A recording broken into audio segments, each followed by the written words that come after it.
Good morning everyone. Mechanical engineering के अंदर subject manufacturing technology में चैप्टर नंबर 4 हमने स्टार्ट किया था। चैप्टर नंबर 4 का नाम है metal shaping and forming process, या फिर आप बोल सकते हैं कि मेटल शेपिंग एंड फॉर्मिंग। उसके अंदर हमने लास्ट लेक्चर में देख लिया था इंट्रोडक्शन के अंदर कि भाई जो भी बेसिक शेप देने की प्रोसेस होती है, ठीक है, या फिर कोई आकार कोई डायमेंशन देने की अगर हम लोग प्रोसेस करते हैं तो उसको मेजरली दो कैटेगरी में डिवाइड किया जाता है। पहली कैटेगरी है हॉट वर्किंग प्रोसेस और दूसरी है cold working process. Hot working में हमने बात किया था एक जो टेम्परेचर लिमिट होती है जिसको बोला जाता है रिक्रिस्टलाइजेशन टेम्परेचर। हर मटेरियल का जो रिक्रिस्टलाइजेशन टेम्परेचर होता है वो अलग अलग होता है। वहाँ तक आपको उस टेम्परेचर तक अगर आप वर्कपीस को गर्म करते हैं, मेटल को गर्म करते हैं, और गर्म करने के बाद आप उसके ऊपर प्रेशर अप्लाई करके फोर्स अप्लाई करके अगर शेप चेंज कर रहे हैं, इसको क्या बोला जाएगा? Hot working process. क्लियर है? तो आपको ध्यान ये रखना है कि हॉट वर्किंग प्रोसेस में आपको वर्कपीस को रिक्रिस्टलाइजेशन टेम्परेचर से थोड़े ऊपर या फिर वहाँ तक गर्म करना। उसके बाद हम लोग क्या करेंगे? प्रेशर या फोर्स अप्लाई करके उसका जो भी शेप है वो चेंज कर देंगे। क्लियर? अब इससे फ़ायदा क्या होगा? इससे फ़ायदा ये होगा कि अगर आप वर्कपीस को गर्म करने के बाद अगर शेप दे रहे हैं तो change in structure from hot working improve the mechanical property, है ना। आप गर्म करके अगर शेप चेंज कर रहे हैं, इससे जो भी हमारा वर्कपीस है उसका खुद का जो स्ट्रक्चर है, ठीक है, उसके अंदर इम्प्रूवमेंट होगा, यानी चेंजेस होगा, और जो भी मैकेनिकल प्रॉपर्टियाँ हैं वो इम्प्रूव होगी, जैसे कि ductility, toughness, resistance to shock, vibration, percentage elongation, percentage reduction area, ये सारी चीज़ें क्या होगी? चेंज होगी। क्लियर? तो आप कंक्लूजन में ऐसा बोल सकते हैं कि हॉट वर्किंग प्रोसेस करने से, हॉट वर्किंग प्रोसेस हो जाने के बाद जो कंपोनेंट रेडी होगा उसके अंदर अच्छी मैकेनिकल प्रॉपर्टियाँ आएंगी। ठीक है? कुछ प्रिंसिपल हॉट वर्किंग प्रोसेस दी गई है जो मेजरली इंडस्ट्री के अंदर यूज़ होती है। पूरा लिस्ट दिया गया, आप देख सकते हैं यहाँ पे। Hot rolling process, hot extrusion process, hot spinning process, roll piercing, hot drawing process, hot forging process.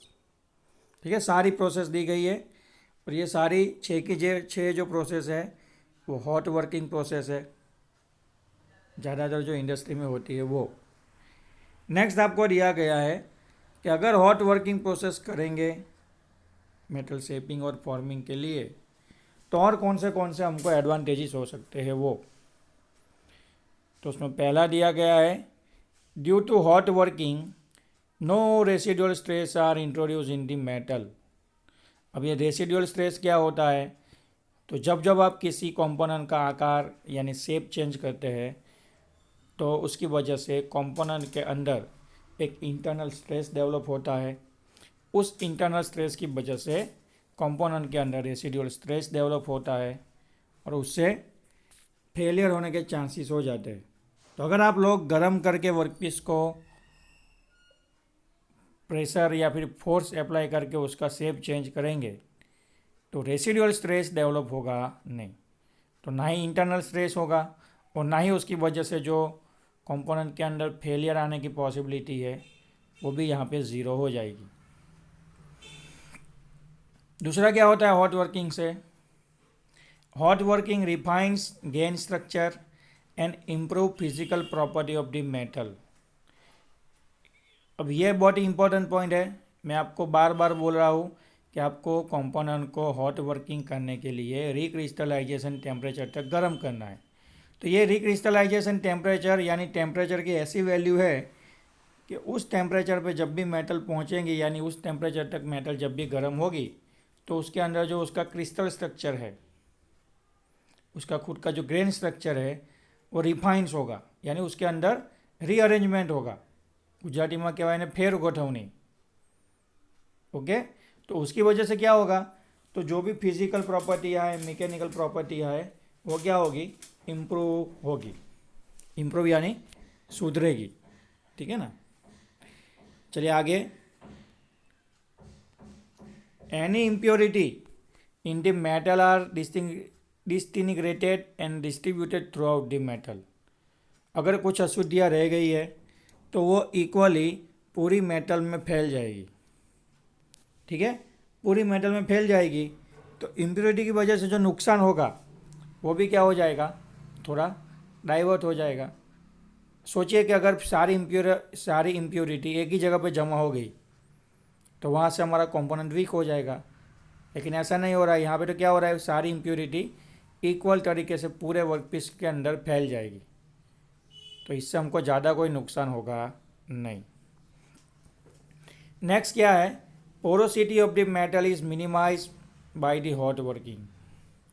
Porosity जो होती है, यानी कि मेटल के अंदर जो अणु परमाणु होते हैं, ठीक है, एटम्स जो होते हैं, उसके बीच में जो जगह होती है वो थोड़ी कम हो जाएगी, मिनिमाइज हो जाएगी. सबको मालूम है कि जितने जितने एटम्स पास पास होंगे उतनी मटेरियल की डेंसिटी बढ़ेगी. जितना अट्रैक्शन फोर्स ज़्यादा होगा इतना मेटल का जो स्ट्रेंथ है वो बढ़ेगा. तो ये आप देख सकते हैं और समझ भी सकते हैं. During the hot working as the metal is in plastic state large deformation can be accomplished and more rapidly. क्या होता है कि आप जैसे उसको गर्म करोगे तो प्लास्टिक स्टेट पे तो फटाफट पहुंच जाएगा.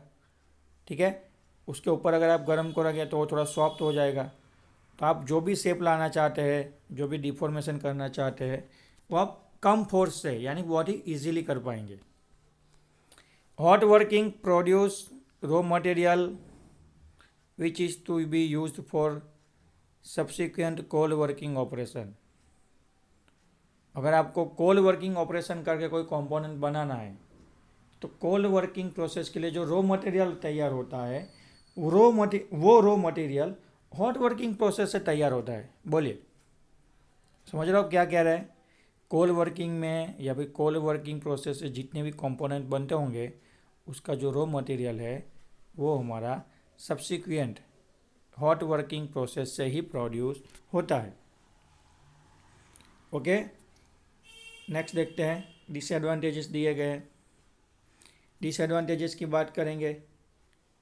डिसएडवांटेजेस में क्या है कि भाई मेन प्रॉब्लम यह है कि आपको कंपोनेंट को हायर टेम्परेचर तक गर्म करना है. ठीक है, तो ज़्यादा हीट लगेगी, ज़्यादा हीट एनर्जी सप्लाई करनी पड़ेगी, कंपोनेंट गर्म हो जाएगा.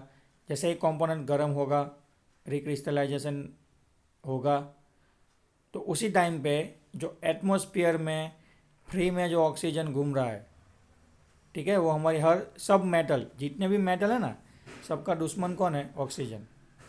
अगर मेटल रूम टेम्परेचर पे है तो ऑक्सीडेशन होगा लेकिन इतना फास्ट नहीं होगा. लेकिन जैसे ही मेटल गर्म हो जाएगी, ठीक है, उसका जो ऊपर का लेयर है, सरफेस है, वो तुरंत ऑक्सीडेशन स्टार्ट कर देगा. उस ऑक्सीडेशन की वजह से सरफेस के ऊपर स्केल यानी पपड़िया जम जाएगी, वाइट लेयर बन जाएगा, जिसको हम लोग कोरोजन भी कह सकते हैं या फिर ऑक्साइड का लेयर कह सकते हैं. तो उसकी वजह से आपको जो सरफेस फिनिश है वो अच्छा नहीं मिलेगा, थोड़ा रफ सरफेस हो जाएगा.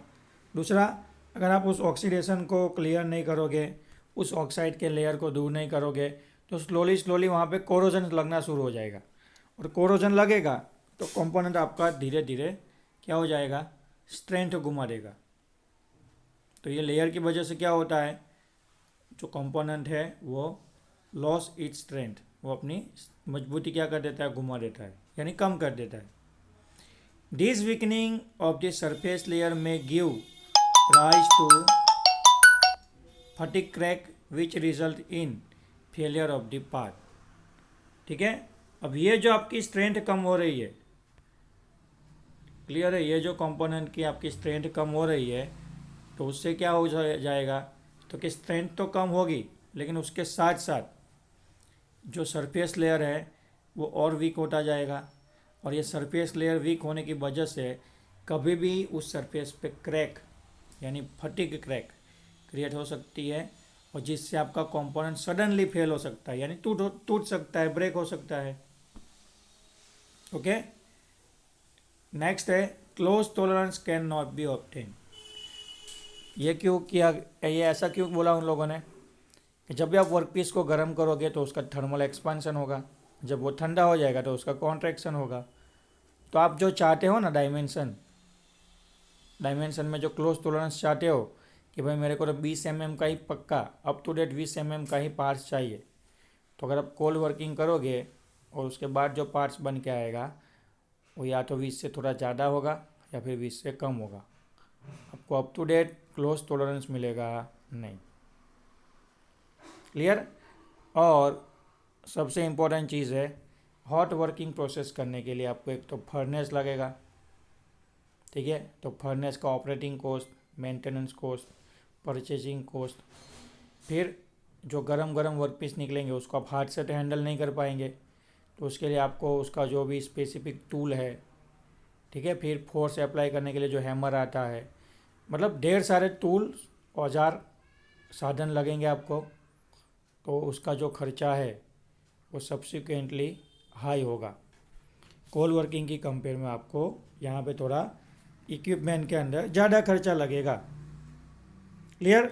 तो आप बोलोगे कि सर बहुत महंगा प्रोसेस है, चलिए छोड़िए, नहीं करना है, तो हॉट वर्किंग नहीं करना है, तो अभी आपके पास ऑप्शन में क्या बचा? तो ऑप्शन में आपके पास अभी एक ही प्रोसेस बचा है, कौन सा?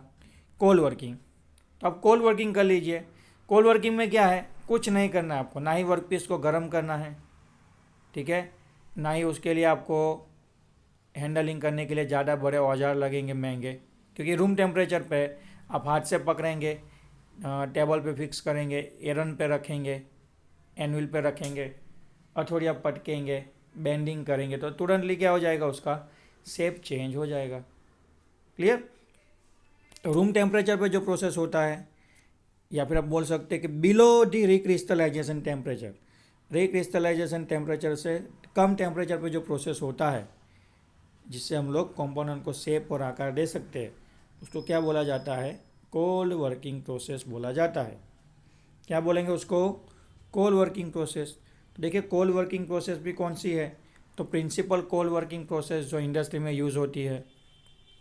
तो हॉट वर्किंग की कंपेयर में आपको कोल्ड वर्किंग प्रोसेस ज़्यादा देखने को मिलेगी, जैसे कि कोल्ड रोलिंग,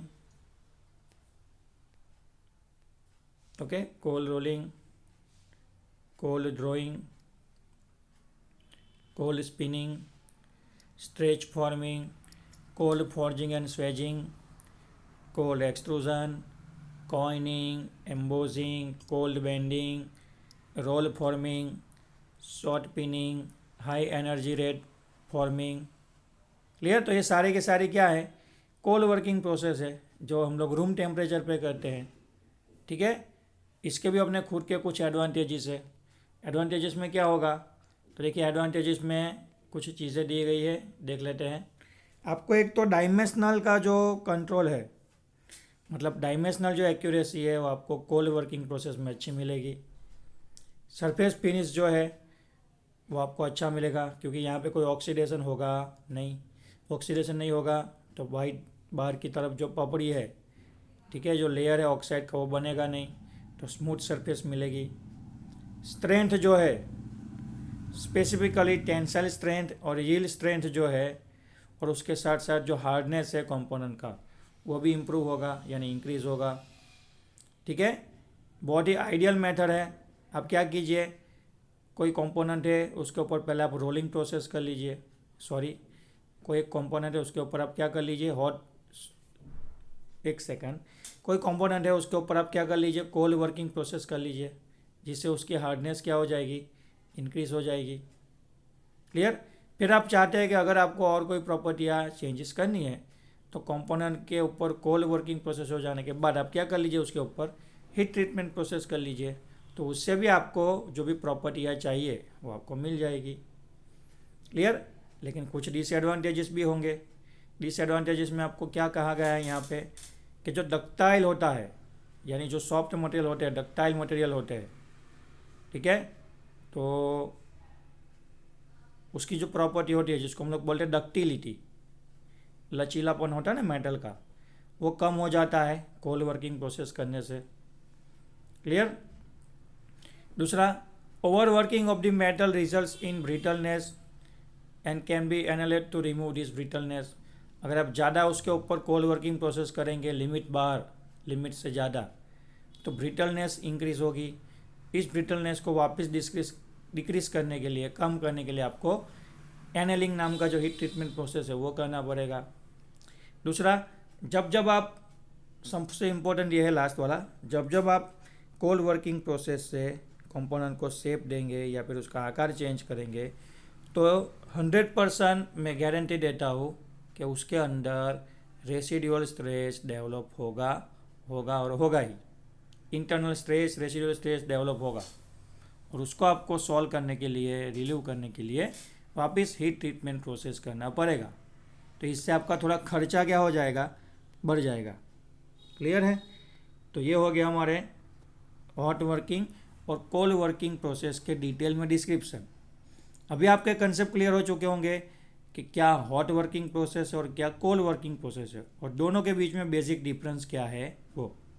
तो यहाँ तक रखते हैं आज के लेक्चर में। नेक्स्ट लेक्चर में आपको कंपैरिजन में करवाऊंगा कि किस तरीके से हॉट वर्किंग और कोल्ड वर्किंग प्रोसेस दोनों एक दूसरे से थोड़ी थोड़ी अलग है। वैसे तो बहुत ही ज़्यादा पोर्शन में अलग है, लेकिन मेन चीज़ें पकड़ेंगे, मेन पॉइंट याद रखेंगे, तो हमारा एक जो क्वेश्चन है वो भी क्लियर हो जाएगा और कंसेप्ट भी आपको समझ में आ जाएंगे। ओके, यहाँ तक रखते हैं आज के लेक्चर में। Thank you.